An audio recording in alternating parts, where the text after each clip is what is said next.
Buenos días. Como segunda parte de esta introducción al fundraising, esta subunidad va a centrarse en intentar desarrollar algunas orientaciones para desarrollar actividades de fundraising en la práctica. Para empezar, me gustaría señalar eh, algunos conceptos básicos de lo que es el fundraising. Ahí tienen ustedes tres definiciones.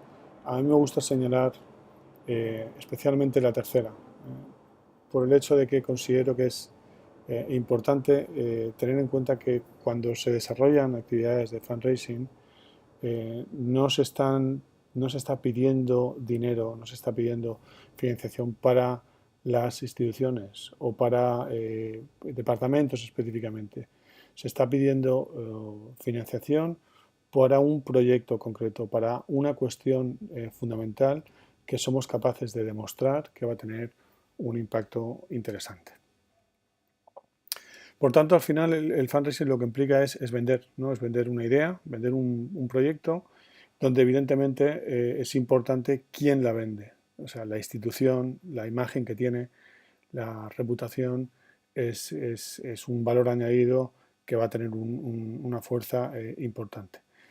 Vender implica, como cualquier cosa que se venda, pues conocer, entender el tema, conocer el sector, conocer quién va a ser el cliente y conocer y entender también a los competidores. Eh, bueno, evidentemente antes de empezar a vender tenemos que hacer una pequeña inversión, ¿no? Que es establecer una estrategia en nuestra institución, saber a qué convocatorias vamos a participar, por qué, en qué términos, si vamos a coordinar, si vamos a participar como socios, crear una cultura de fundraising, desarrollar políticas y normativas que faciliten eso a través de incentivos y aplicar técnicas de venta. Una vez que tenemos esas actividades previas, bueno, pues ya podemos empezar a discutir los puntos que anteriormente he mencionado. En primer lugar, el tema que evidentemente es fundamental dominarlo porque si no es muy complejo justificar, el sector, el cliente y los competidores y por último una estrategia, una cultura y unas políticas que favorezcan la creación de normativas. El tema, como todos conocemos, es la educación superior y los topics que la Unión Europea u otras organizaciones internacionales nos plantea, básicamente tienen dos enfoques básicos, que es cooperación científica, como comenté anteriormente, o contribución al desarrollo socioeconómico de los países. Luego hay una serie de topics que son verticales, en los temas científicos, pues temas de nanotecnología, medio ambiente, cambio climático, etcétera, etcétera, donde es muy importante tener un enfoque transdisciplinar y también el tema de capacity building, que como expliqué anteriormente es fundamental. Y ahí tenemos algunos temas como por ejemplo la cooperación universidad-industria, la innovación social, la calidad, la acreditación, la internacionalización, etc. El tema de educación, el sector de educación superior, evidentemente lo tenemos que conocer bien y tenemos que conocer bien no solo nuestro sistema de educación superior y las fortalezas y las debilidades que pueda tener nuestra institución al respecto, sino el sistema y las universidades con las que vamos a participar en el proyecto. Esta reflexión que viene de una publicación de San Luis, básicamente lo que intenta señalar es que muchas veces las universidades tienen una potencialidad y una capacidad de incidir en el desarrollo de los países que muchas veces no se valora. La capacidad que tienen las universidades de generar capital humano en áreas fundamentales como son la salud, la agricultura, la ingeniería, el turismo, etcétera, eh, tienen un impacto fundamental en el desarrollo de los países. Todo el tema de la teoría de capital humano, acerca de la importancia que tiene la formación, el desarrollo de las habilidades y de la capacidad tecnológica en los trabajadores y la influencia que tiene absolutamente directa en la productividad y en el aumento de la competitividad de los países, bueno, pues aquí juega un rol fundamental. Como señalaba ya anteriormente, bueno, tenemos que conocer que las universidades y la educación superior en general tiene unos beneficios tanto privados como públicos. Tenemos que conocer esos impactos, tenemos que conocer ese entorno y tenemos que conocer, evidentemente, quién es nuestro cliente. Y nuestro cliente en actividades de fundraising es muy habitualmente las propias organizaciones internacionales.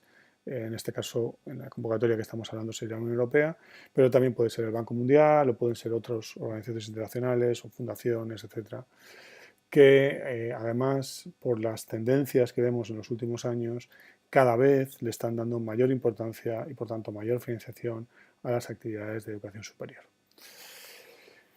El entorno de acceso también hay que conocerlo, hay que conocer un poco cómo funciona vamos a decir, este negocio, ¿no? El entorno es siempre a través de convocatorias competitivas. Entonces, para participar en esas convocatorias competitivas, tenemos que ser capaces de buscar oportunidades, de redactar proyectos y buscar socios, evidentemente, y si tenemos éxito, bueno, pues tenemos que ser capaces de poder gestionar el proyecto con eficiencia y con eficacia y intentar tener el mayor impacto posible, porque eso es lo que nos va a permitir construir una imagen que luego podemos explotar en los años posteriores, ¿no? A las instituciones que no tengan experiencia específica en temas de proyectos internacionales, yo creo que es importante resaltar que hay que empezar, yo recomiendo empezar como socio, no como coordinador, que es más complejo, ¿no?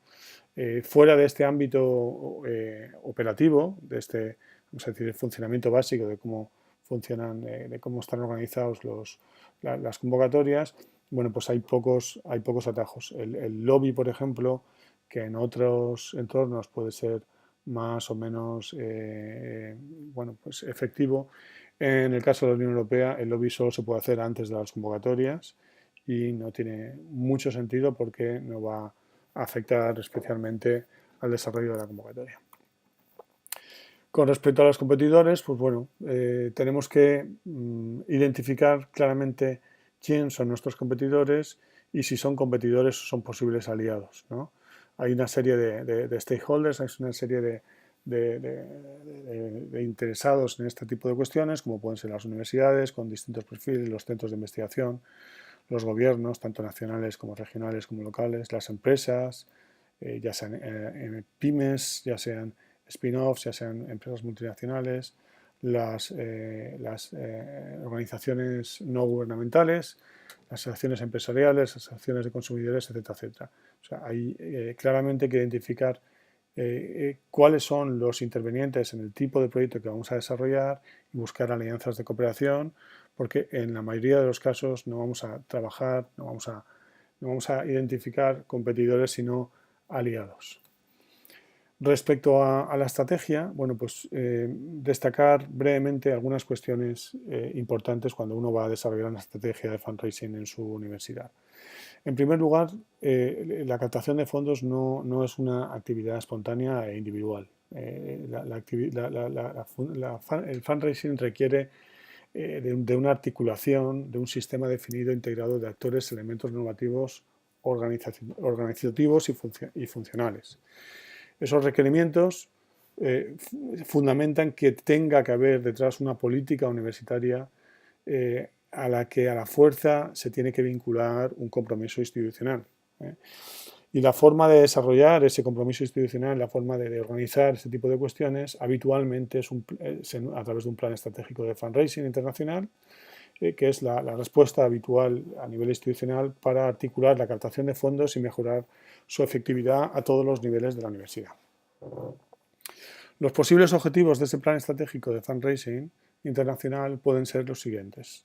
Podemos intentar contribuir al financiamiento de las actividades internacionales de la universidad. Podemos capacitar recursos humanos para darles sostenibilidad posteriormente a la hora de captar fondos en el futuro. Podemos desarrollar una cultura de fundraising que es absolutamente fundamental para aumentar los éxitos en la institución. Podemos fortalecer las relaciones entre los organismos de financiamiento y, evidentemente, tenemos que consolidar el posicionamiento internacional de la universidad. Es un intangible que es muy efectivo a corto, a medio y largo plazo. Perdón.